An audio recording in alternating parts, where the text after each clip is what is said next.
Hello everyone. Um, this is another one of my blogs. It's another one that's not about tractors, funnily enough, but I hope you'll listen to it. It's a bit to do with the rally, and it's a bit to do with some of the eccentric gentlemen, and it's a bit to do with what we get up to.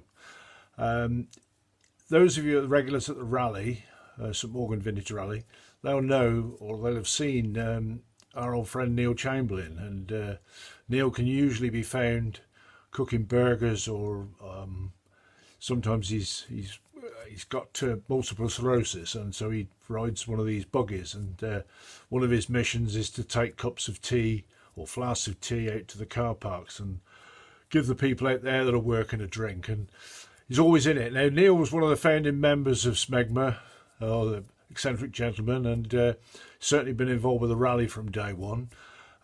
He's restored a tractor and done a good job to it. In fact, that's in my collection now. It's one of the Fergie T20s, which my grandson has adopted. Don't know quite how he managed that, but anyway, Harry Ferguson is now belongs to Harry Craddock, according to him. Anyway, unfortunately, Neil contracted, or he got multiple sclerosis. It's about 5 years ago now, and he fought it for a long time, but it's getting progressively worse, and he makes the most of it. But I know he is in a lot of discomfort with it and gets a lot of pain. But he's always very cheerful and always willing to help. So, we want to help him. In fact, we did help him. One of the rallies 2 or 3 years ago, we raised the money to buy his wheelchair, and it changed his life. He's able. It's a bit of a rough terrain job, a bit like a tractor, really, and he's still able to get out onto the beach with his dogs and motors around the village. He still works as much as he can. He's a financial advisor, very clever man. Really, if I excuse the language, he's caught the shitty end of the stick with this lot because he doesn't deserve it. He's a lovely bloke and lovely family. Anyway, Neil's getting to the stage where getting up and down the stairs isn't very easy, and bathroom and toilet is upstairs, and if Neil's downstairs, sometimes things have to happen a bit quicker, and he really needs a wet room downstairs. We could solve a bit of the problem short term. We fitted a stair lift in his house, and that made it a bit better, but it's not really fast enough for Neil. He likes to be jet propelled, and sitting on that and just creeping up the stairs isn't really Neil's style. I said we could speed it up, but if we couldn't stop at the top, he could fly out the window, so that was no good. Anyway, we decided last year that we would do this wet room for him. It's not a problem to the eccentric gentleman and the vintage rally. We managed to raise quite a bit of money through the year, and we got a fund there, so we were okay to do it. So we did it, and we said we were going to do it. We got it sort of organised, and then it started to rain, and it rained, and it rained, and it rained. And Neil lives on an estate in the village. We didn't want to drag mud all around the village, so we had to wait, and we waited and waited. You know what the last winter was like? It just rained and rained and rained. And then when it came fine, it was lockdown, and we couldn't do it then because beautiful weather, just a job for doing it, and we couldn't do it. So for 2 months, we really couldn't do it. It just wasn't on. But anyway, we decided we'd got to do it. So it would be, I don't know, 5 weeks ago now, and we got started. So with Nick Plant's digger and Paul Bennett's tractor and trailer,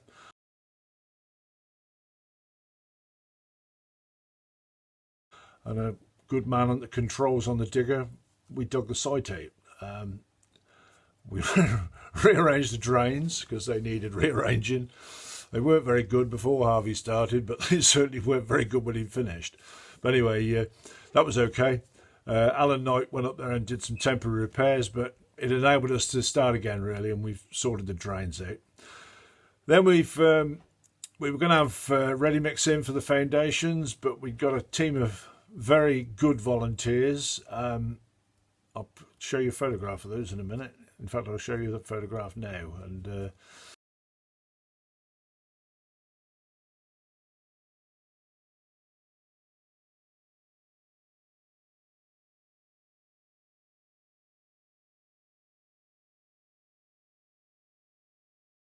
if I can fit it in this. And they've been up there busy mixing. We started having dumpy bags, but then we decided we needed a tip, and because they were enjoying the mixing so much, it's a good team effort, plenty of fun doing it, they thought they'd mix a lot, so it meant getting more and more sand and cement, or aggregate and cement. So I had a load tipped here at my place, and then as they wanted it, I took it up there with the tractor and trailer. The last load I took, I'll tell you this little story because it's quite funny, but it could have been bad. I backed it. It's quite tight to get into Neil's place. There was a car across the other side of the road, so I reversed it on the cane T, and it was all very tight getting in. Anyway, I got into position and went round and undid the tailboard on the trailer, and the trailer tailboard opens okay, but it does stick, and so the normal practice, undo it, and then you tip your load. The load slips and hits the tailboard. The tailboard bursts open, and easy, drop it down. So I was there on the tractor, looking back at the trailer as I was tipping it, and just at the corner of my eye, I saw something white sort of walking across, and I looked back, and it was Neil's dog walking from the drawbar end of the trailer straight onto the tailboard, and the trailer now was half tipped, and I was, Christ, what do I do? Anyway, I just managed to hit the lever, and the trailer went down, and the dog walked out to the side, but we could have easily buried Neil's dog, which wouldn't have gone down very well. I don't think we could have quite sneaked it into the foundations, but anyway, we got away with that, so that was all right. Everybody was a little bit of a panic for a minute, but it was all under control because I'd hit the lever the right way. But we can laugh about things like that, but it could have been nasty. Anyway, they've got on very well. They've done the thing. Now, we bought a pre-built bathroom. It's one of these that precast concrete box, completely fitted out as a bathroom, and it got the bath, shower, toilet, and everything in it. Hand basin, all the lights, everything's there, and it seemed like a good idea. Well, it was a good idea because all we had to do was drop it onto a concrete slab, connect it into the drains, and that was it. A little bit more than that because we couldn't drop it out in the garden and Neil hop out, so we're building a porch onto the side of his house as well. So, but the toilet or the unit's been changed. The bath was no good for Neil. He needed a walk-in shower. So Nick Plant and his team of men have taken the bath out, and they put a nice stainless steel shower unit in there. That's all fitted, and today was the day we delivered it to the site. So it's a major sort of stepping stone. We've actually got the bathroom on site now. Liam Collins was going up there later this week to connect the drains in, and then we've just got the blockwork to put up.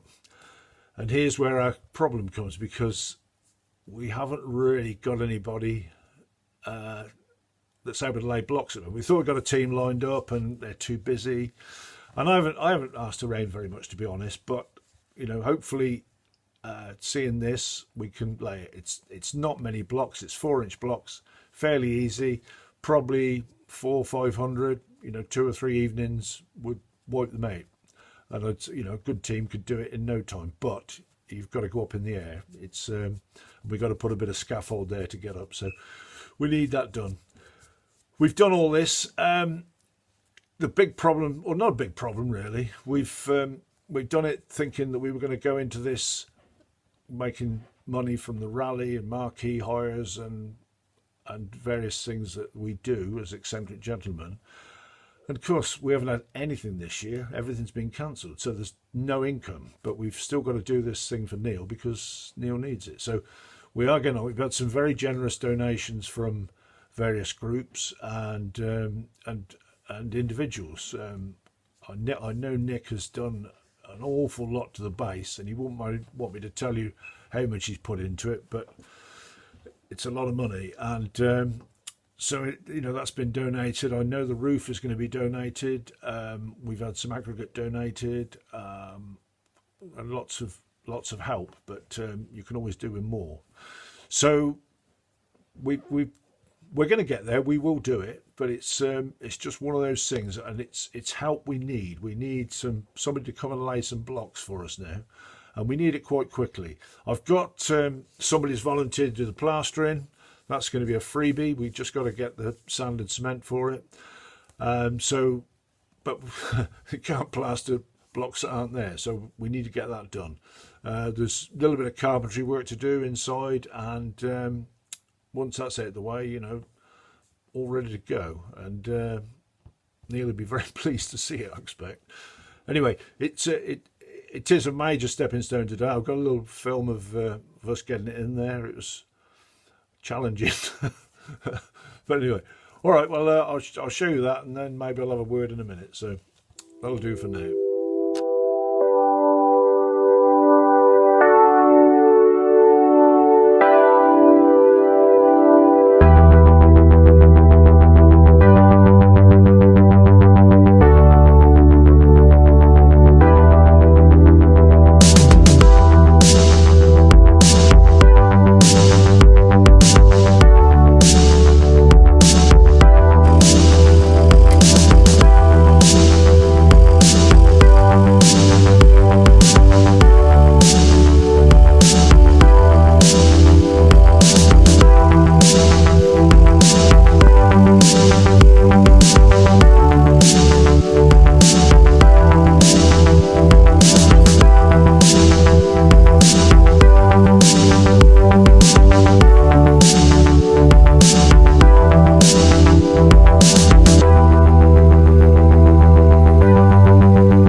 So there we are, the unit's in place. The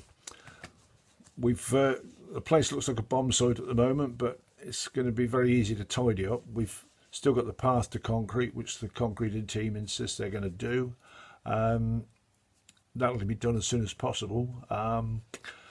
What more can I say? You know, it's one of the things we do. Not many tractors in it, but it is. We feel it's a rally.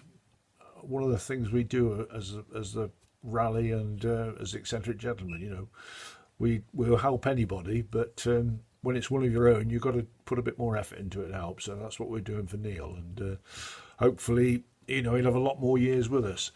Little update while I think of it. Well, not think of it. Timmy, my co-pilot on the blogs and co-pilot at the rally and good mate, who's up here a lot of the time, he had a heart attack at the weekend, and it's not terminal or anything. He's still with us, but it was a bit of a scare. He's still in hospital. He had a stent fitted yesterday, and I think it gave him a bit of a bashing. So he's had a day of rest today, and I believe they're going to fit 2 more tomorrow. But I have spoken to him, and spoken to him 2 or 3 times, and you know, he's usual old self Timmy, still cracking jokes. Every time I managed to ring him, there's always been a nurse coming to tend him. Now, whether that's because he takes a lot of attention or not, I don't know. But you can just imagine the comments that are going on. They certainly won't forget Timmy Mitchell when he leaves there.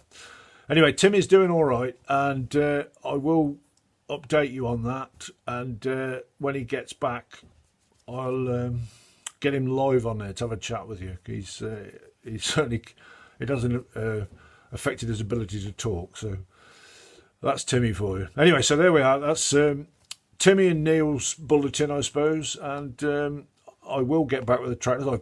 I've been buying some more kit. I've bought one of these little, what do they call them, GoPro cameras. And I'm told it's not GoPro, it's a cheap copy. But we'll see. It might be absolute crap. But anyway, it doesn't matter.